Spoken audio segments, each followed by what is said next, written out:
नमस्कार दर्शकों, मैं हूं नाविका कुमार और आप जुड़ रहे हैं मेरे साथ सवाल पब्लिक का शो पर। और आज इस शो पर मैं आपसे बात करना चाहती हूं जो आज प्रधानमंत्री नरेंद्र मोदी ने कहा है। और इस मुद्दे पर 2014 में प्रधानमंत्री नरेंद्र मोदी का स्लोगन दिया था, सबका साथ सबका विकास। उनकी सरकार की जब हर स्कीम टारगेट करती है तो उसका भी स्लोगन होता है 100% सैचुरेशन। इसके बाद अगर मैं आगे चलूं तो आंकड़ों में सच्चाई सामने भी आई है कि भेदभाव के बिना हर मुसलमान, हर हिंदुस्तानी को आंकड़ों के हिसाब से इस देश में हर स्कीम का लाभ मिल रहा है। लाभार्थियों में कोई भेदभाव नहीं है। लेकिन नरेंद्र मोदी को कम्युनल बताने की होड़ मची हुई है। क्या इसलिए क्योंकि उन्होंने राम मंदिर की प्राण प्रतिष्ठा में जाने से इनकार नहीं किया? क्या इसलिए क्योंकि उन्होंने मनमोहन सिंह के उस सेंटिमेंट की याद दिलाई जिसमें मनमोहन सिंह ने कहा था कि देश के संसाधनों पर अगर किसी का हक है तो पहला हक मुसलमानों का है? क्या इसलिए क्योंकि उन्होंने मनमोहन सिंह के बयान के आधार पर राहुल गांधी के एक्सरे पर मंगलसूत्र छिन जाने का बयान दिया था? क्या इसलिए क्योंकि उन्होंने दलितों, पिछड़ों के आरक्षण में मुसलमानों की एंट्री को मुद्दा बनाया? क्या इसलिए क्योंकि उन्होंने CAA को भेदभाव वाला कानून बताने के नैरेटिव को नहीं माना? राहुल गांधी, अखिलेश यादव, ममता बनर्जी, तेजस्वी यादव जैसे नेता इफ्तारी कर लेंगे लेकिन वो कम्युनल नहीं है। विपक्ष का कोई बड़ा नेता न्योता आने पर भी राम मंदिर नहीं जाएगा लेकिन वो कम्युनल कैसे हो सकते हैं? अखिलेश यादव तो आज अयोध्या जिले तक आए लेकिन प्रभु राम के अयोध्या धाम तक नहीं गए। लेकिन वो सो कॉल्ड कम्युनल नहीं, सेक्युलर है। और तो और विपक्ष के नेता वोट जिहाद की बात कर लेंगे तब भी वो कम्युनल नहीं है क्योंकि वो तो बस यूं ही कह दिया। क्या नरेंद्र मोदी की राजनीति सेक्युलरिज्म के इस छल पर चोट करती है, इसीलिए खलबली सी मची हुई है? मोदी ने हिंदू मुसलमान किया या विपक्ष को एक्सपोज किया? यही है आज सवाल पब्लिक का।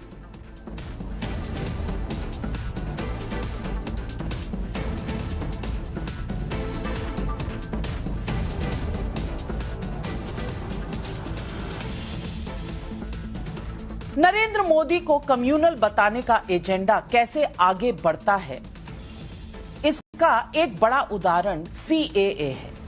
और इस पर अगर मैं बताऊं तो आज केंद्रीय गृह सचिव अजय कुमार भल्ला ने CAA के तहत पहले 14 लोगों को नागरिकता सर्टिफिकेट भी बांटे। इनके अलावा करीब 300 लोगों को डिजिटली नागरिकता सर्टिफिकेट देने की शुरुआत भी आज हो गई।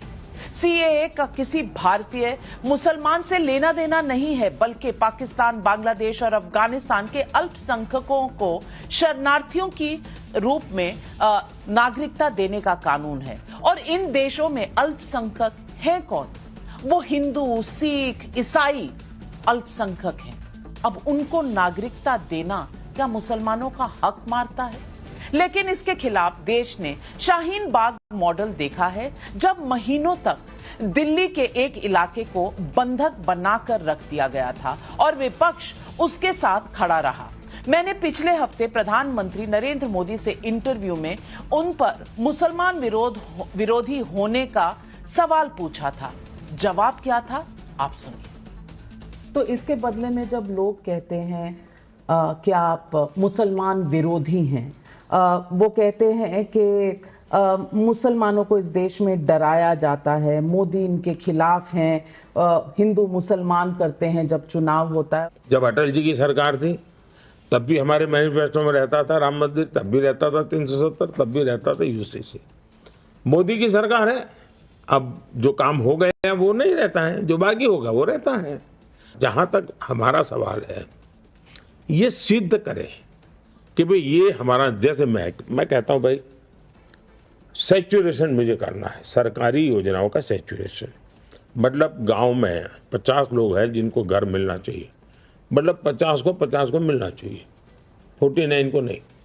मतलब उसमें सब समाज आ जाएंगे, सब धर्म आ जाएंगे। आप जब 100% की बात करते हैं तो सामाजिक न्याय की ये गारंटी है, सेकुलरिज्म की गारंटी है। तो एंटी मुस्लिम जब कहते हैं कैसा लगता है? न हम इस्लाम के विरोधी हैं, न हम मुसलमान के विरोधी हैं, हमारा ये काम ही नहीं है। जहां तक गाली देते हैं, ये नेहरू के जमाने से एक नैरेटिव बना हुआ है इस प्रकार की गाली देने का। दूसरा, पहले गाली देते थे क्योंकि उनको कम मेहनत में ज्यादा मुनाफे वाला काम था, क्योंकि भी गाली दे दो ये मुसलमानों के दुश्मन है तो आप अपने आप मुसलमान के मित्र बन जाते हो, कुछ किए बिना, तो मुफ्त में फायदा मिलता है। तो इसलिए उन्होंने ये एक भय का वातावरण बना करके फायदा लेने के लिए दुकान चलाए रखी है। दर्शकों, आपने सुना, प्रधानमंत्री कह रहे थे कि मुसलमानों में भय का माहौल बनाकर वोट बटोरा जाता है, लेकिन प्रधानमंत्री ने मुझसे जो कहा था आज विपक्ष के बयानों में फिर वही दोहराया गया है। और क्या कह रहे हैं विपक्ष? सीधा कह रही है कि कहीं ना कहीं प्रधानमंत्री हिंदू मुसलमान करते हैं और हिंदू मुसलमान करके इस देश में तुष्टीकरण कर रहे हैं प्रधानमंत्री नरेंद्र मोदी। आज मल्लिकार्जुन खड़गे कांग्रेस के अध्यक्ष और जयराम रमेश ने क्या कहा, जरूर सुनिए। यहां तक भी बोले कोई प्राइम मिनिस्टर आज तक नहीं बोला, मैं तो नहीं देखा, सुना भी नहीं। उन्होंने बोले देखिए तुम्हारे घर में अगर 2 भैंस है, एक मुसलमानों को देंगे। गालियां तो भरपूर देते हमको, जितना कांग्रेस को गालियां देते, मैं समझता हूँ राम का नाम भी उन्होंने उतना नहीं लिया होगा जितना हमारे को गालियां देने में, कांग्रेस पार्टी को। इसके बावजूद भी अगर कोई कहता है कि बहुत बड़ा होशियार है, स्टेट्समैन है, अगर कहते हैं तो मैं समझूंगा इस देश की बदकिस्मती। कोई लहर नहीं, सिर्फ जहर है, उनकी भाषा में जहर है, सांप्रदायिक जहर फैला रहे हैं, झूठ की महामारी फैला रहे हैं। तो कोई लहर दिखाई नहीं देती। अगर लहर होती तो ये इनकी भाषा में इतनी गलती क्यों भोगराए हुए हैं, क्यों इतने परेशानी में हैं, क्यों बार बार ऑक्सीजन दे रहे हैं ध्रुवीकरण के लिए, बार बार ये धर्म के लेकर मुद्दा उठाते हैं। विपक्ष के इन आरोपों के बीच प्रधानमंत्री नरेंद्र मोदी ने आज फिर एक और तीर छोड़ा। उन्होंने विपक्षी दलों की सरकारों के बजट में मजहबी एलोकेशन का नया आरोप भी लगाया। सुनिए प्रधानमंत्री का नया वार।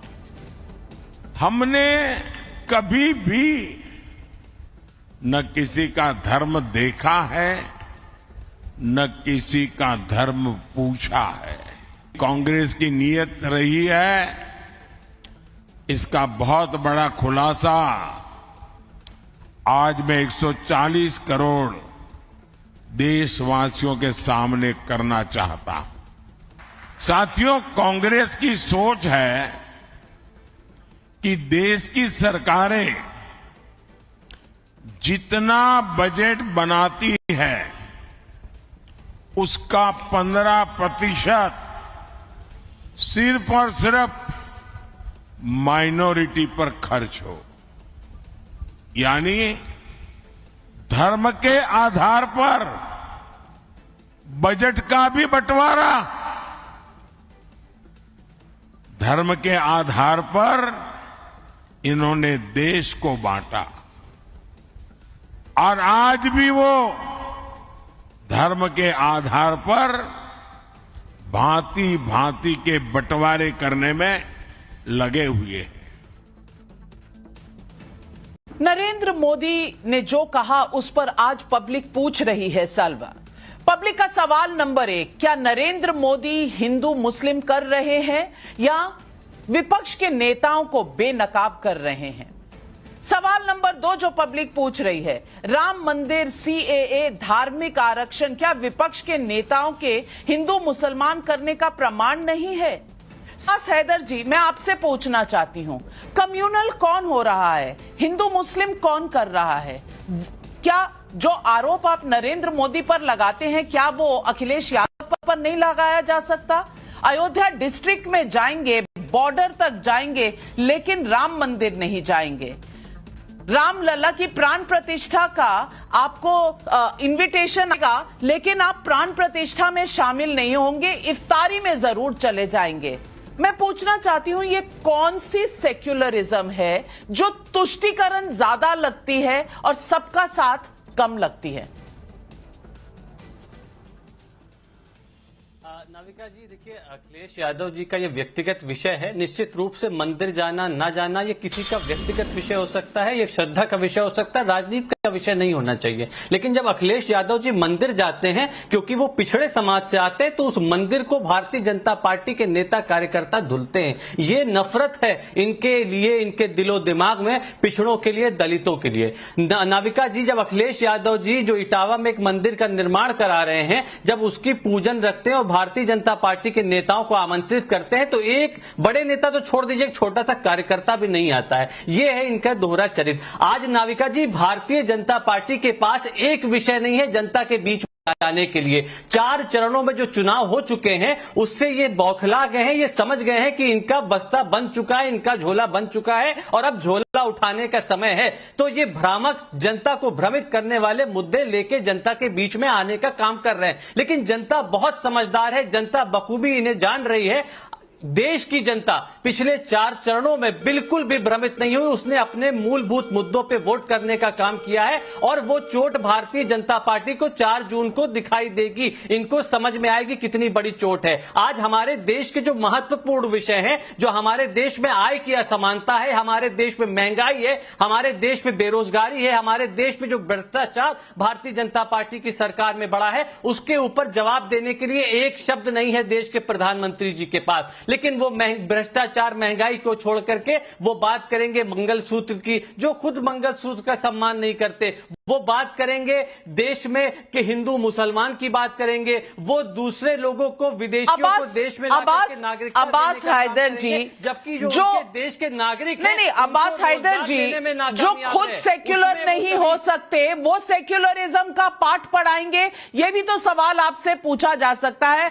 अजय आलोक जी, आज विपक्ष का सवाल है कि प्रधानमंत्री हिंदू मुस्लिम करते हैं। इस पूरे आरोप का आज जवाब दीजिए कि प्रधानमंत्री इस देश में पोलराइजेशन के लिए आरोपी हैं या विपक्ष एक्सपोज हो रहा है इसलिए तिलमिला रहा है? नहीं नविका जी, देखिए, मैं इस व्यर्थ की बहस में नहीं पढ़ना चाहता हूं कि प्रधानमंत्री जी पोलराइज करते हैं कि नहीं। 10 साल हो गए आए हुए हमें सत्ता में और इतनी सारी स्कीम्स चल रही हैं। ये प्रधानमंत्री आवास योजना जो है, जिसमें 4 करोड़ घर बना के हम दे चुके हैं, ऐसे देखिए तो मुसलमानों की आबादी 15% से 18% के बीच में होगी। ये 33% घर मुसलमानों को कैसे मिल गए उसमें? अब्बास जी जवाब देंगे। और ये क्या 33% घर उत्तर प्रदेश में सबसे ज्यादा मिले हैं? आपने क्यों नहीं बना के दिया? आप तो 4 बार सत्ता में थे। भूमिहीनों को घर बना के क्यों नहीं दिया? कांग्रेस ने क्यों नहीं दिया 60 सालों में? पक्का मकान देने की उज्ज्वला गैस योजना में 30%, बीच में नहीं बोलिए, बीच में मत बोलिए प्लीज, बीच में मत बोलिए ना, बीच में मत बोलिए, सुनिए तो सही, बीच में मत बोलिए। 3 करोड़ अभी और देने हैं हमें, जो इस टर्म में देंगे। उज्ज्वला गैस योजना में मुसलमानों को फिर से 30% मिला। क्यों मिल गया? अगर हिंदू मुसलमान करना होता तो। हज यात्रियों की जो संख्या बढ़ी है, सऊदी अरब से बात करके वीजा बढ़वा के आज की डेट में कम से कम 2.5 लाख लोग हज यात्रा कर रहे हैं। क्यों नहीं पहले बढ़ा था? प्रधानमंत्री हिंदू मुसलमान को करना था तो क्यों करते? ये काम नहीं करना चाहिए था, और संख्या घटवा देते हैं कि कम लोग हज करने जाएं। लेकिन ना, ट्रिपल तलाक खत्म किया, मुस्लिम बहनों के लिए इतना बड़ा काम हुआ, उनको संपत्ति में हक मिला। हिंदू मुसलमान करना था तो ये क्यों करना था? नहीं करना था।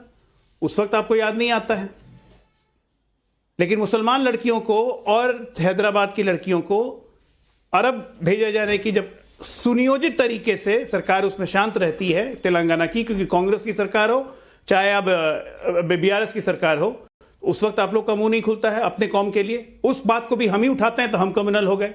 कब्रिस्तानों की रिकॉर्ड घेराबंदी हमने करवाई है, रिकॉर्ड घेराबंदी, चाहे उत्तर प्रदेश हो, बिहार हो, मध्य प्रदेश हो, रिकॉर्ड घेराबंदी करवाई है हमने। कम्युनल हम हो गए और पोलराइज हम कर रहे हैं। गजब है साहब। राम मंदिर की हम बात करके गर्व महसूस करते हैं तो हम कम्युनल हो गए। कोर्ट का इंतजार किया, 500 साल तक हमने इंतजार किया, संघर्ष किया, तब जाके राम मंदिर मिला। लेकिन आप लोग से एक बार भी इंतजार हुआ? राम मंदिर को लटकाना, भटकाना, अटकाना कांग्रेस पार्टी का तो दस्तूर रहा। दरवाजा खुलवा दिया, वो भी वोट के लिए, उसका शहबानो कर दिया वोट के लिए, संविधान को पलट दिया। तहसीन भाई बोलिएगा जरूर इस पर। 2019 में सुप्रीम कोर्ट पे जाके कहते हैं कि हुजूर राम मंदिर पे फैसला मत दीजिए, चुनाव प्रभावित हो जाएगा। अद्भुत है। कम्युनल हम हैं, हमें अपनी सांस्कृतिक विरासत पे गर्व है, ठीक है ना। लेकिन जब देश चलाना होता है तो देश सबको लेके चलना पड़ता है, किसी को छोड़ नहीं सकते हैं। करतार सिंह कॉरिडोर बनवाया था जबरदस्ती पाकिस्तान से बात करके, आज सारे सिख भाइयों को उसमें सुविधा है कि नहीं है? तो कम्युनल हो गया। अल्पसंख्यक मतलब सिर्फ मुसलमान कांग्रेस के लिए और आप लोग के लिए, सिख नहीं है, जैन नहीं है, बौद्ध नहीं है। सीए आज देश के लिए इतना गर्व का दिन है कि सीए आज इंप्लीमेंट हुआ, हमारे भाइयों को नागरिकता मिल रही है, मिलेगी। उसमें भी आपको डर था कि मुसलमानों को शामिल क्यों नहीं किया। क्यों करेंगे रोहिंग्या को, क्यों करेंगे बांग्लादेशी को, क्यों करेंगे पाकिस्तानी को, क्यों करेंगे अफगानिस्तान के मुसलमानों को? बहुत सही कह रहा, बहुत सही सवाल उठाया है अजय आलोक जी, बहुत सही सवाल उठाया है। और तहसीन पूनावाला जी, मैं आपसे इस पर जवाब चाहती हूं। आज अमित शाह जी ने कहा कि सोनिया गांधी के एमपी लैड फंड में से 70% सिर्फ मुसलमानों को दिया गया। मुसलमानों को, सिखों की याद नहीं आई। करतार सिंह कॉरिडोर बना कम्युनल है। वोट जिहाद जो बोला जाता है वो तो कम्युनल नहीं होगा ना। मैं पूछना चाहती हूं, शाहबानो का जब केस होता है वो तो कम्युनल नहीं था, वो तो जस्टिस था, न्याय दिया था आपने। लेकिन अगर सबको उज्ज्वला गैस एक ही दाम पर मिले और महिलाओं को अगर कई स्कीमों में लाभ मिले तो वो तो कम्युनल होता है। नरेंद्र मोदी कम्युनल हैं, लेकिन मुसलमानों का पहला हक है देश के संसाधनों पर, वो कम्युनल स्टेटमेंट नहीं था। प्रधानमंत्री कहते हैं स्कीमों में सैचुरेशन होना चाहिए 100%, यानी कि 100 घर बनने हैं तो 99 नहीं बनने चाहिए, 100 के 100 बनने चाहिए और सबको मिलने चाहिए, वो कम्युनल है। लेकिन पूनावाला जी, आज जवाब दे दीजिए, क्या हिंदुओं की तरफ इस तरह की नफरत रखना, क्या यह सेक्युलरिज्म की परिभाषा है? नाविका जी, मैं आपके बहुत बहुत रिस्पेक्ट करता हूँ, आपका बहुत आदर करता हूँ, लेकिन मैं इस बात पे आपत्ति लेता हूँ, बहुत स्ट्रांग आपत्ति लेता हूँ। आपने जिन शब्दों का प्रयोग किया कि कांग्रेस पार्टी राम मंदिर के प्राण प्रतिष्ठा के कार्यक्रम के इन्विटेशन को लात मारती है, मैं इस पर बहुत स्ट्रांगली ऑब्जेक्शन देता हूँ। और अगर ये आपके शब्द है तो क्या आप ये शब्द आपके शो पे माननीय अमित शाह जी और जेपी नड्डा जी के लिए इस्तेमाल करेंगे? वे भी नहीं गए थे। अखिलेश यादव जी मंदिर में गए तो मंदिर को साफ किया गया। अखिलेश यादव जी जब मुख्यमंत्री आवास को छोड़े, उसका गंगा जल से उसके बाद उसकी शुद्धिकरण हुई, क्योंकि अखिलेश यादव जी एक यादव परिवार, गरीब परिवार से आते हैं। ये हुआ है नाविका जी, टाइम्स नाउ ने इसे कवर किया है। इसको भी लात मारना कहते हैं। अखिलेश यादव जी के समाज को लात मारा। आप इन शब्दों का प्रयोग करेगी नाविका जी?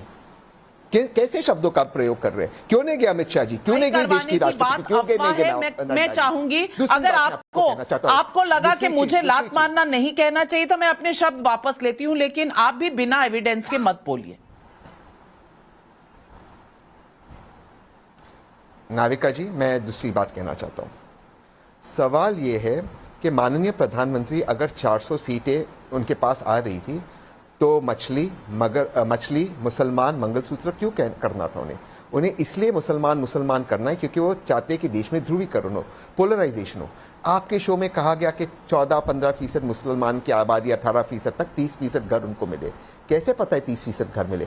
जो आपको घर मिला जाता है रिलीजियस आधार पर मिला जाता है, कौन से फॉर्म में? मैंने फॉर्म देखा है जो ऑनलाइन फॉर्म है, जो प्रधानमंत्री आवास योजना, इसमें धर्म का कोई कॉलम नहीं है, हो भी नहीं सकता है। कैसे पता है 30% घर मिला? कुछ भी आकर कह जाते, कोई फैक्ट चेक नहीं होता। चलिए ये कहेंगे कि अमित शाह जी ने कहा 70% सोनिया जी का पीएम लैड फंड चला गया मुसलमानों पे। कैसे? क्या जब एमपी कोई फंड देता है मुसलमानों को देता है? ये कैसे होता है? ये कुछ मतलब शो पर आकर एक झूठ कहना, उसको बार बार दोहराना, 30% घर दे दिया गया, सोनिया जी का 70% चला गया। क्यों ये हो रहा है? ये इसलिए हो रहा है क्योंकि हिंदू मुसलमान की ध्रुवीकरण से एक ही पॉलिटिकल पार्टी को फायदा हो रहा है। वो पॉलिटिकल पार्टी जो इस चीज पे ऑब्जेक्शन लेती है, जब तहसीन कहता है कि नफरत की राजनीति नहीं होनी चाहिए, जब कांग्रेस की, क्यों नफरत की राजनीति करना चाहते हैं? ये सवाल है। वोट जिहाद का शब्द किसने इस्तेमाल किया था? नरेंद्र मोदी ने किया था। आरक्षण जो पिछड़े वर्गों का है उसमें मुस्लिम्स को दे देना 4%, ये किसने शुरू किया था? नरेंद्र मोदी ने। सवाल ये है कि बुनियादी तौर पर इस देश में अगर कुछ सच्चाइयां आई हैं सामने, तो उन्हें सामने रखने से आप इसको हिंदू मुसलमान क्यों क्या कह रहे हैं? नहीं, मुझे जवाब दे दीजिए। फैक्ट सही है। मैं इसका जवाब दे देता हूं, बहुत संक्षेप में जवाब देता हूं। नहीं, मैं बहुत फैक्ट के साथ, फिर आप वारिस पठान जी के पास जाइए। 4% अगर आरक्षण है कर्नाटका में, 3.5% है तेलंगाना में, गुजरात में 4.5% है सिर्फ मुसलमानों के लिए। वो बैकवर्डनेस पे गुजरात में क्या मोदी जी तुष्टिकरण कर रहे हैं? वो बैकवर्डनेस पे, मुसलमान पे नहीं। दूसरी चीज मैं समाप्त करना चाहता हूं, एक किसी सलमान खुर्शीद की किसी भतीजी ने कुछ शब्द कह दिया, गलत है, घटिया शब्द, उसको अरेस्ट करो। उसकी तुलना प्रधानमंत्री जी से कर रहे हैं। उस महिला जिसका नाम मैं अब तक नहीं जानता कौन है वो मोहतरमा, उसने कुछ कहा स्पीच के अंदर, उसकी तुलना प्रधानमंत्री के मगर मछली मंगलसूत्र के बयान से कर रहे हैं। कौन है ये मोहतरमा जिसने स्पीच दिया? कीजिए उसको अरेस्ट, लेकिन प्रधानमंत्री को एक नोटिस तो दीजिए। जिस तरह के शब्दों का माननीय प्रधानमंत्री इस्तेमाल करेंगे, इनकी तुलना हो सकती है माननीय प्रधानमंत्री से? आप सलमान खुर्शीद साहब को नहीं जानते? कांग्रेस पार्टी के लॉ मिनिस्टर रह चुके हैं, एक्सटर्नल अफेयर्स मिनिस्टर रह चुके हैं, स्टेज पर बैठे थे, उन्होंने अपोज नहीं किया। मैं आपकी इंट्रोडक्शन करवा दूं सलमान खुर्शीद से, मैं उनकी इंट्रोडक्शन नहीं, मेरे बहुत अजीज संबंध मैं समझ नहीं पा रही कि आप जानते नहीं है वो मोहतरमा कौन है। अजय आलोक जी, इनकी ये सफाई आपके गले उतरती है? मैं नहीं जानता हूं। नहीं, ये तो सैम पित्रोदा को भी नहीं जान रहे थे। ये तो सैम पित्रोदा को भी नहीं जानते थे, जिन्होंने पूरे भारतीयों को ही भारतीयता ही खत्म कर दी थी। जिनको जहां से तहसीन आते हैं ये अरब हो गए थे, मैं नॉर्थ से आता हूं, दक्षिण वाले काले हो गए थे अफ्रीकी, और उत्तर पूर्व वाले चीनी हो गए थे। ये तो सब उस दिन भी उन्होंने कहा था कि सैम पित्रोदा ने कह दिया ऐसा नहीं कहना चाहिए। अच्छा, उन्होंने तो इस्तीफा भी दे दिया। ये लोग नहीं जानते हैं हिंदुइज्म बुज लाइक अ बोको हरम, उनको कहने वाले को भी ये नहीं जानते होंगे तहसीन पूनावाला। और तो और छोड़िए, खड़गे जी को नहीं जानते होंगे तहसीन पूनावाला, जो खड़गे जी ने अभी कर्नाटका इलेक्शन के दौरान जब स्पीच दिया था कि अगर मोदी जीत गया तो सनातन का राज आ जाएगा, खड़गे जी को भी नहीं जानते होंगे। खड़गे जी के बेटे को भी नहीं जानते होंगे, नविका जी, जिसने कहा था कि हिंदुइज्म बहुत खराब शब्द है। ये तो अपने प्रदेश अध्यक्ष को भी नहीं जानते होंगे कांग्रेस को, जिसने कहा था कोरोना, और अपने स्टालिन के बेटे को, उसको भी नहीं जानेंगे तहसीन पूनावाला कि Sanatan is like corona. World conference करवाते हैं बैठ के लंदन में कि हिंदुइज्म को कैसे खत्म किया जाए, ये भी तहसीन को नहीं पता होगा। बड़ी सेलेक्टिव नॉलेज है भाई, बहुत सेलेक्टिव नॉलेज है। लेकिन प्रधानमंत्री के खिलाफ विष भरने की जो कैपेसिटी है वो अद्भुत है, और विष उगलने की भी कैपेसिटी अद्भुत है। तो प्रधानमंत्री जी कह ही रहे हैं ना कि मैं सहनशाह हूं, क्योंकि मैं गालियां सहता हूं, 22 साल से गालियां सह रहा हूं सबके, इसलिए मैं सहनशाह हूं। लेकिन शहजादे के क्या कहने हैं? कांग्रेस तो नेचुरली मुसलमानों की पार्टी है, कमलनाथ से बहुत क्लोज हैं ये तहसीन जी। कमलनाथ ने पिछली बार मध्य प्रदेश के चुनाव में क्या कहा था? मुसलमान पूरा वोट नहीं देगा तब तो नुकसान हो जाएगा। भाई, हम तो एक एक वोट मान के चल रहे हैं। बहुत अच्छे, मुसलमान को ब्लॉक बना के रखिए। कैसे आप कह रहे हैं कि बैकवर्डनेस के आधार पर दिया गया था? कर्नाटका में गजट नोटिफिकेशन करके सारे के सारे मुसलमान की जातियों को ओबीसी बना दिया, पठान को, शेख को, सैयद को, सबको बना दिया ओबीसी, उनको ले आए ओबीसी कैटेगरी में। तो किसका आरक्षण का हक मारा? हमारे ओबीसी भाइयों का आरक्षण का हक मारा। यही काम आंध्रा में करने की कोशिश की जा रही है, तेलंगाना में की जा रही है। इसका विरोध नहीं होना चाहिए। आपका तो प्लान है, मैनिफेस्टो में जो पार्टी लिखे, we will empower the personal law and we are against the majoritarianism. क्यों भाई? कौन है मेजोरिटी यहां पर इस देश में? इस देश में मेजोरिटी कौन है? हिंदू। आप अगेंस्ट है मेजोरिटी? सही सवाल उठाए आपने अजय आलोक जी। और आज दर्शक भी वारिस पठान जी से सवाल पूछ रहे हैं। सोनी भाई का कनाडा से सवाल है, कह रहे हैं अगर मोदी जी हिंदू मुस्लिम की राजनीति करते हैं तो ओवैसी ब्रदर्स, कांग्रेस और इंडिया गठबंधन के लोग क्या कर रहे हैं? वोट जिहाद तो यही कर रहे हैं। सवाल वारिस पठान आपसे पूछा जा रहा है, जवाब दीजिए।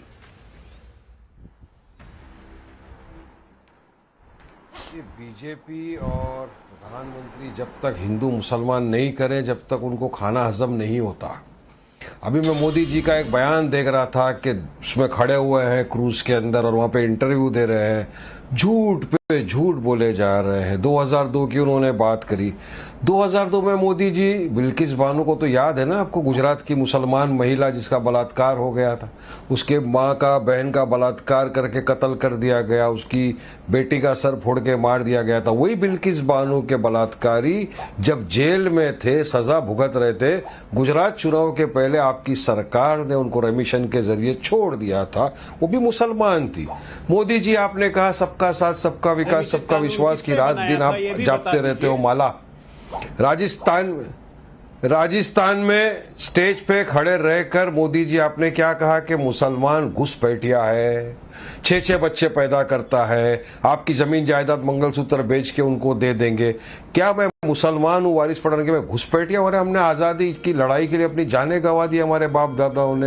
अब आप आ गए क्योंकि जो पहले दूसरे तीसरे चौथे चरण का जोर का झटका दिमाग पे पड़ा तो BJP is rattled, shattered and frustrated. अब जो फ्रस्ट्रेशन आ गया मोदी जी का, तो अब आ गए मुसलमानों की बात करने। उन्हीं के नेता अमित शाह होम मिनिस्टर ने क्या बोल दिया, हम सत्ता में आते मुसलमानों का आरक्षण छीन लेंगे, मुस्लिम पर्सनल लॉ खत्म कर देंगे। हेमंत बिस्वा शर्मा ने आज क्या कहा कि अभी काशी मथुरा तो बाकी है, मतलब पूरी तरह पोलराइज करना है। जब हमको पता है कि मैटर सब जुडिस है, कोर्ट में पेंडिंग है, तो फिर इस तरह की चुनाव के दरमियान में पोलराइज करने की क्या जरूरत पड़ी? क्योंकि बीजेपी को समझ में आ गया अब की बार 400 पार का जुमला तो भूल जाओ, अब की बार अगर 200 पार भी हो गए तो बहुत बड़ी बात हो जाएगी, जो कि नामुमकिन होने वाला नहीं है। अभी जनता ने मूड बना लिया, तो अब अपनी पुरानी टेक्टिक पे आ जाओ, हिंदू मुस्लिम पोलराइजेशन, पाकिस्तान, योगी ने भी शुरू कर दिया पाकिस्तान, अब औरंगजेब आ जाएगा, जिन्ना आ जाएगा, मुसलमान तो आ ही गया है। वारिस पठान जी, ओवैसी साहब तो जजमेंट आने के बाद भी उसे बाबरी कहते हैं और कहते हैं कि वो जगह जो है वहां बाबरी शहीद हुई थी, जजमेंट आने के बाद। हिमंत बिस्वा शर्मा ने तो यही कहा ना कि मैटर सब जुडिस है। सुनिए नाविका जी, अभी वो बाकी है, उसका फैसला आना बाकी है। नाविका जी बैरिस्टर साहब तो कुछ और ही कहते हैं। सुनिए नाविका जी, सुनिए। अच्छा सुनिए नाविका जी, हर मुसलमान का ईमान और हर मुसलमान की आस्था ये कहती है कि एक बार जहां मस्जिद कायम हो गई वहां ता कयामत तक मस्जिद रहेगी, वो अल्लाह का घर है। तो हमारा ये मानना है कि जो बाबरी थी, बाबरी है, ता कयामत तक वहां बाबरी मस्जिद रहेगी। मेरी आस्था का विषय है, मेरी आस्था का आप गला नहीं घोट सकते हो ना, तो क्या गलत का। मगर हेमंत बिस्वा शर्मा तो चीफ मिनिस्टर है ना, पोलराइजेशन क्यों करने की कोशिश की, कुर्सी खसकती हुई जा रही है, इसलिए उनको बोलने की जरूरत पड़ी ना। अब डेवलपमेंट की बात किन्होंने कही, क्या प्रधानमंत्री ने करी, अमित शाह ने करी, हेमंत बिस्वा शर्मा ने करी। मंदिर तोड़कर मस्जिद बनाई गई थी, आर्कियोलॉजिकल सर्वे ने जो रिपोर्टें दी हैं, जो सुप्रीम कोर्ट ने जजमेंट दिया है, उसे आप नहीं मानेंगे। अजय आलोक जी, हिंदुओं का तो कोई आस्था होती नहीं है, ईमान तो सिर्फ मुसलमानों का होता है, क्योंकि मुसलमान का ईमान सेक्युलर, हिंदुओं की आस्था कम्युनल। जवाब दीजिए अजय आलोक जी। नहीं माना था, आप अजय आलोक का सपोर्ट ले लीजिए, लेकिन नहीं। देखिए नाविका जी, मैं एक बात बड़ी साफ गोई से बताता हूँ, ये हम हिंदू ही हैं और सहिष्णु हैं, इसीलिए 500 साल लग गए हमें अपना मंदिर बनाने में और कोर्ट को इसे फैसला देने में। हम हिंदू ही हैं, ये हमारी विफलता है, मैं इसको सफलता नहीं मानता हूँ। लेकिन पिछले 10 वर्षों में इस देश का भूगोल और इस देश का चरित्र बदला है, क्योंकि हिंदू जागृति हो रही है और अब अपना हक लेने के लिए हम पीछे नहीं रहेंगे। और इन नपुंसक राजनीतिज्ञों के पीछे अब देश की जनता नहीं है, जिन्होंने जानबूझ के हिंदू आस्था का अपमान किया। कोर्ट में भी सरकार की एक ही भूमिका थी, जल्दी सुनवाई कीजिए, जल्दी फैसला दीजिए। अब फैसला आ गया हमारे पक्ष में। और लेकिन यही अगर खेल दूसरा होता, यहाँ पे 80% मुसलमान होते और 15% हिंदू होते, तो फिर कहानी गड़बड़ हो जाती, फिर इनको लॉ होना ही चाहिए था, ये तो इस्लामिक राष्ट्र हो जाता, जो इनको बहुत पसंद आता। 15 सेकंड दे दो। अरे ये अजीब तरह के तर्क देते हैं भाई। एक सुप्रीम कोर्ट का फैसला हो गया, उसको मान्य फैसला पे ये अपने आवाज उठाते हैं। जाने दो 15 और हेमंत बिस्वा शर्मा ने कहा है जो गलत नहीं कहा है। आज भी न्यायालय पे भरोसा कीजिए, न्यायालय जो फैसला देगा तो कृष्ण जन्मभूमि भी बनेगी, ज्ञानव्यापी हटेगी, सिर्फ नफरत ठीक है ना, और वहां मंदिर भी निकलेगा। नफरत फैलाना मुसलमानों के खिलाफ, नफरत आप फैलाते हैं कि नफरती आप लोग हैं, ऊपर से नीचे तक नफरती हैं आप लोग, बिना नफरत फैलाए हुए आपका काम नहीं चलता है। पोलराइज करने की कौन अरे कोशिश यार, कर रहा है? आपको तो मुसलमान 15 भी नहीं सेकंड के पूछता, लिए आप हटा काहे दो, की क्या चिंता करता कर लेंगे, रहे हो? सबको मार डालेंगे, हैदराबाद क्या की करेंगे? सोचो, हार रहे हो वहां पे। 15 सेकंड, हैदराबाद 15 सोचिए, सेकंड के हार लिए रहे हो हटा दो, वहां क्या पे। करेंगे? आप जब कहते हैं कि वहां बाबरी मस्जिद है, वो पोलराइजेशन नहीं है, वो ईमान की बात है। लेकिन अगर कोई और कह दे कि अभी जजमेंट बाकी है, अभी मथुरा का फैसला बाकी है, काशी का फैसला बाकी है, तो आपको लगता है कि ये कम्युनल हो गया। तो पब्लिक भी आज पूछ रही। प्रकाश देसाई का अहमदाबाद से सवाल है, मोहम्मद गोरी और बाबर से लेकर जिन्ना तक 1000 साल में हिंदुओं से जो लूट की गई, उस पर न्याय किस एंगल से सांप्रदायिक है? यहां न्याय की बात हो रही है। राखी गौतम का जयपुर राजस्थान से सवाल है, अवैध घुसपैठियों पर विपक्ष ने कभी सवाल नहीं उठाया, लेकिन सीएए के तहत नागरिकता दी गई, उस पर इतना विवाद क्यों? अब्बास हैदर जवाब दीजिए। नाविका जी, देखिए, यही काम ब्रिटिशर्स ने किया था। इन्होंने हिंदू मुसलमान को बांटने का काम किया अपने राजनीतिक हित के लिए। वही काम भारतीय जनता पार्टी ने किया। लेकिन आखिर में क्या हुआ? 1947 से पहले हिंदू मुसलमान एक होकर के अंग्रेजों से लड़े और देश को आजाद किया। आज भी यही हो रहा है। पूरे देश का हिंदू, मुसलमान, सिख, ईसाई, जैन, पारसी सब एकजुट है भारतीय जनता पार्टी के खिलाफ। सवाल हिंदू मुसलमान का नहीं है, सवाल देश का है। अगर हमारे शरीर का एक अंग सही काम नहीं करेगा तो पूरा शरीर काम नहीं करेगा। आपने देश के मुसलमानों को अलग थलग करने का काम किया है, चाहे वो अल्पसंख्यक मंत्रालय का बजट 38% घटाने का काम हो, और जो फंड एलोकेट किए गए उसमें से 10% खर्च हुआ, चाहे जो माइनॉरिटीज के लिए स्कीम्स थी उसको आपने बंद करने का काम किया, मौलाना आजाद स्कीम हो या और तमाम स्कीमें। आपने केंद्रीय मंत्रिमंडल में एक भी मुस्लिम सदस्य नहीं रखा। क्या आप नहीं समझते कि देश में एक भी मुसलमान इस लायक है जो केंद्रीय मंत्रिमंडल का हिस्सा होना चाहिए? एक टिकट आप मुसलमानों को नहीं देंगे। किस प्रकार की राजनीति करती है भारतीय जनता पार्टी? नफरत की देश में को हिंदू मुसलमान में बांटने की राजनीति 2024 में, जबकि आज पूरा देश भारतीय जनता पार्टी के खिलाफ एकजुट है। पूरा देश ये कह रहा है कि हमें अपने अधिकार समाजवादी चाहिए। पार्टी ने पूरा कितने देश अपने मुसलमानों को मूलभूत मुद्दों पे राज्यसभा बात कर रहा भेजा? है। जरा इनसे पूछिए। नहीं, वारिस पठान जी, जो समाजवादी पार्टी सवाल पूछ रही बीजेपी से, इनके बारे में आप ही ने कहा था ना, राज्यसभा कितने मुसलमान भेज दिए इन्होंने, बता दीजिए ना। नाविका जी, ये INDI अलायंस जो बना हुआ है उसने मैं सवाल करूंगा, 11 राज्यों में कितने मुसलमानों को टिकट दे दिया? अभी बताइए लोकसभा में 11 राज्यों में कितने को दे दिया? महाराष्ट्र में महाविकास आघाड़ी की सरकार है नाविका जी, 48 सीटें, 48 सीटों में एक मुसलमान इनको नहीं दिखा जिनको टिकट दे सकते। इनके वरिष्ठ नेता आरिफ नसीम खान 40 साल से जो महाराष्ट्र की कांग्रेस में थे, उन्होंने रिजाइन कर दिया और कहा कि मैं कैंपेनिंग नहीं करूंगा, अगर मैं मुस्लिम बस्तियों में जाऊंगा तो क्या जवाब दूंगा? लोग सवाल करेंगे, अरे आपको एक भी मुसलमान को टिकट क्यों नहीं दिया? अब हमने एक को खड़ा कर दिया, 2 को खड़ा कर दिया, तो फिर ये शुरू हो गया कटवा। अरे आप पॉलिटिकल एम्पावरमेंट नहीं करोगे, आपको 90% मुसलमानों के वोट चाहिए, तो उनको टिकट नहीं दोगे तो आवाज कैसा बुलंद होगी पार्लियामेंट में? 11 राज्यों में अब मुसलमानों को टिकट नहीं देते। अगले चुनाव में तो शायद मुसलमानों को नामो निशान हट जाएगा पार्लियामेंट के अंदर से, और हम लोग अगर देते हैं तो कटवे अठवे फटवे हो गए। क्या बात है? और बीजेपी से तो कोई उम्मीद है ही नहीं। पहली मर्तबा इतिहास में हो गया 77 साल की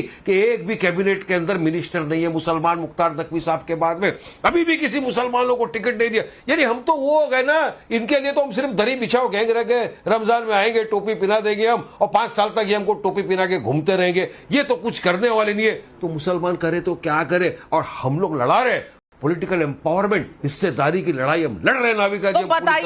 तो बताइए तहसीन पूनावाला जी, तहसीन पूनावाला जी, आप बताइए, वारिस पठान तो खुद आपकी सेक्युलरिज्म से कन्विंस नहीं है, और पब्लिक भी पूछ रही है सवाल, पब्लिक पूछ रही है। मनोज कुमार गुप्ता का कानपुर से सवाल है, आप बीजेपी पर आरोप लगाते हैं कि वो हिंदू मुसलमान करते हैं, लेकिन आपकी पार्टी केवल मुसलमान क्यों करती है? जयप्रकाश का टीकमगढ़ मध्य प्रदेश से सवाल है, मोदी जी ने शानदार तरकीब से सबको एक्सपोज किया जो विपक्ष की समझ से परे लग रहा है, क्या विपक्ष 4 जून के बाद इसकी समीक्षा करेगा? जवाब दीजिए तहसीन। 4 जून के बाद मैं आपके साथ रहूंगा।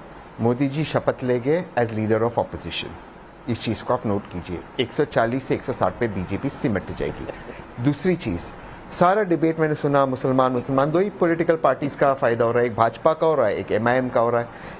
ये लोग पोलराइजेशन करना चाहते हैं क्योंकि ये नहीं चाहते कि समाजवादी पार्टी, कांग्रेस, जो अन्य दल है वो देश के विकास की बात करें। देश के सबसे बड़े मुद्दे है महंगाई, बेरोजगारी, ये सबसे बड़े मुद्दे हैं। अग्निवीर ये सबसे बड़ा मुद्दा है, इस पर बात ही नहीं करना चाहते। इनको बात करनी है मछली, मुसलमान और मंगलसूत्र, मछली, मुसलमान और मंगलसूत्र, तो इसी पे इनको बात करनी है, पोलराइजेशन करना है और फायदा MIM को करना है। ये दोनों एक ही सिक्के के दो पहलू हैं। राहुल गांधी नहीं कह रहे, राहुल गांधी तो पूछ रहे हैं न्यूज़रूम में कितने OBC हैं। ये क्या विकास की बात है? ये विकास की बात है, पूछना चाहिए, बिल्कुल पूछना चाहिए। अब मेरी बात को सुन लीजिए, बांटने की राजनीति नहीं है, इसमें कोई गलत। अगर आपको लगता है OBC नहीं होना चाहिए, बिल्कुल नहीं है, बिल्कुल नहीं है। अगर आपको ये लगता है, नाविका जी मैं आपकी व्यक्तिगत तौर से बहुत रिस्पेक्ट करता हूं, तो मैं आपको व्यक्तिगत नहीं कर रहा हूं, किसी को ये लगता है कि OBC हमारे भाई बहन नहीं हो सकते न्यूज रूम में, या दलित नहीं हो सकते, या शेड्यूल ट्राइब की नहीं हो सकते, तो वो गलत है। उनको उनका हक मिलेगा, हर जगह मिलेगा, हक वो मेरिट पर होंगे या कास्ट के बेसिस पर होंगे, सवाल तो यही तय करना पड़ेगा आपको। इसीलिए मैं पूछना चाहती हूं और जनता का सवाल आपके सामने रखना चाहती हूं। समझिए जनता क्या सवाल पूछ रही है। उपमा श्रीवास्तव का लंदन से सवाल है, 1947 में देश का बंटवारा कैसे हो गया था? उस वक्त हिंदू मुस्लिम की राजनीति कौन कर रहा था? महेंद्र हरित का कैथल हरियाणा से सवाल है, हिंदुओं को जातियों में बांटने की कोशिश लेकिन मुस्लिमों के फिरकों का कहीं जिक्र भी नहीं करना, क्या ये कम्युनल नहीं है? हेवल शाह का वडोदरा गुजरात से सवाल है, मैं जैन हूं, माइनॉरिटी हूं, मुझे नहीं लगता कि मोदी घृणा की राजनीति करते हैं। विपक्ष को ऐसा क्यों लगता है? अजय आलोक जवाब दीजिए। देखिए, इनके पास कोई नैरेटिव नहीं बचा है। नरेंद्र मोदी अगर घृणा की राजनीति करते होते तो 2002 में गुजरात का पहला चुनाव जीता, 2007 में गुजरात चुनाव जीता, 2012 में गुजरात चुनाव जीता और हर बार वोट प्रतिशत बढ़ते ही चला गया। ये तो एज अ मुख्यमंत्री 2014 में जब आए तो लोगों पूरे देश को उनसे उम्मीद थी। 2014 में 40 साल के बाद एक पूर्ण बहुमत की सरकार बनाई, 5 साल काम किया, इस देश का विश्वास जीता, वोट प्रतिशत भी बढ़ा, सीटें भी बढ़ी, 2019 भी जीता और 2024 भी जीतेंगे, सीटें भी बढ़ेंगी और वोट प्रतिशत भी बढ़ेगा, इसलिए क्योंकि सबको लेके चल रहे हैं। लेकिन इनके नाम में इनको नरेंद्र मोदी से इतनी नफरत है, इतनी नफरत है, उस नफरत को ये हमेशा पेट्रोल देते रहते हैं मुसलमानों के नाम पे। लेकिन ये भूल जा रहे हैं कि कब तक अब नफरत नहीं चलेगी, ये नफरत चलने वाली नहीं है। धीरे धीरे धीरे धीरे बोल बोल के ये अपने आप को एक्सपोज कर रहे हैं लगातार, और कुछ नहीं, हम लोग तो खाली एक पिन मार देते हैं, बाकी ये काम ये खुद करते हैं। मुसलमान मुसलमान मुसलमान मुसलमान एक हो जाओ, मुसलमान एक हो जाओ, करिए भाई, मुसलमान एक करिए, एकदम एक करिए। कब मुसलमान एक नहीं था? देश का प्रधानमंत्री बनने के लिए 2 व्यक्तियों की लालच में देश का बंटवारा कर दिया। का हल्द्वानी उत्तर प्रदेश से सवाल है और ये आपको खास पूछा जा रहा है कि अखिलेश यादव जी जब MY का नारा लगाते हैं, आप जानते हैं ना समाजवादी पार्टी का पुराना MY नारा, क्या ये सेक्युलरिज्म का सुगम संगीत है? नहीं नाविका जी, अगर महिला और यूथ की बात करते हैं अखिलेश यादव जी, तो इसमें किसको आपत्ति है? मुझे लग रहा है कि देश में जो शोषित है, जो वंचित है, चाहे वो किसी भी समुदाय के हो, सबसे ज्यादा तो लोहिया जी ने कहा था, सबसे ज्यादा तो वंचित शोषित महिलाएं हैं। और देश में आज यूथ परेशान है, पूरे उत्तर प्रदेश में पेपर लीक हो रहे हैं। आप बताइए कि अगर हम उनकी बात करते हैं, अगर हम उनकी समस्याओं को रखते हैं, तो इसमें भारतीय जनता पार्टी को क्यों समस्या है? आज पूरे देश में आप देखिए कि पिछड़ों के जो नौकरियां हैं वो खाली पड़ी हैं। हैदर साहब, समाजवादी पार्टी का MY नारा देश के सभी लोग समझते हैं, वो कभी भी महिला और यूथ नहीं था। और ये सवाल मैंने अखिलेश यादव जी से भी पूछा था इंटरव्यू में। ये महिला और यूथ अब आप लोगों के सामने, ये हमेशा से मुसलमान और यादव का ही वोट बैंक था, जिस पर कई बार बात हो चुकी है, कई चुनाव लड़ चुके हैं। आज आप इसका संशोधन करना चाहते हैं तो ये आपकी मर्जी, लेकिन ये देश है, ये सब जानता है, ये पब्लिक है, ये सब समझती है और पब्लिक कभी बेवकूफ नहीं बनती। हर 5 साल में अपना वर्डिक्ट देती है, अपना जजमेंट देती है और पब्लिक जजमेंट 4 जून को देगी और 4 जून को यह बता देगी कि कौन हिंदू मुस्लिम कर रहा है। वोट जिहाद सेक्युलर है या एक्सपोज करना कि आरक्षण में किस तरह से मुसलमानों का हक देने के लिए पिछड़े वर्गों का हक लिया जा रहा है, वो सेक्युलरिज्म है। पब्लिक करेगी फैसला और फैसला 4 जून को सबके सामने होगा। उस वक्त ये मत कहिएगा कि पब्लिक ने गलती की है। पब्लिक सोच समझ कर काम करती है। आज इस डिबेट में बस इतना ही। अपने तमाम पैनलिस्ट का मैं धन्यवाद करती हूं, लेकिन वक्त है इस वक्त ये बताने का कि पिछले देखो खेलो जीतो कॉन्टेस्ट में विजेता कौन बने। 7 मई के विजेता रचना पाल दिल्ली से, अनवर मोहम्मद ओडिशा से और रंजीत नायक मध्य प्रदेश से। 8 मई के विजेता हैं चिदंबर कुलकर्णी बेंगलुरु कर्नाटका से, नवीन तयाल दिल्ली से और एसके चंदन पश्चिम बंगाल से। 9 मई के विजेता हैं आसिफ अहमद खान उत्तर प्रदेश से, अशोक कुमार मिश्र लखनऊ उत्तर प्रदेश से और मोहन लाल पंजाब से। आप सबको बहुत बहुत बधाई और देश के और विदेशों से भी लोगों का ये शो में जुड़ने के लिए बहुत बहुत धन्यवाद। आप सबको बहुत बहुत बधाई। ये इनाम जीतने के लिए लेती हूं आपसे इजाजत। नमस्कार। लेकिन जाइए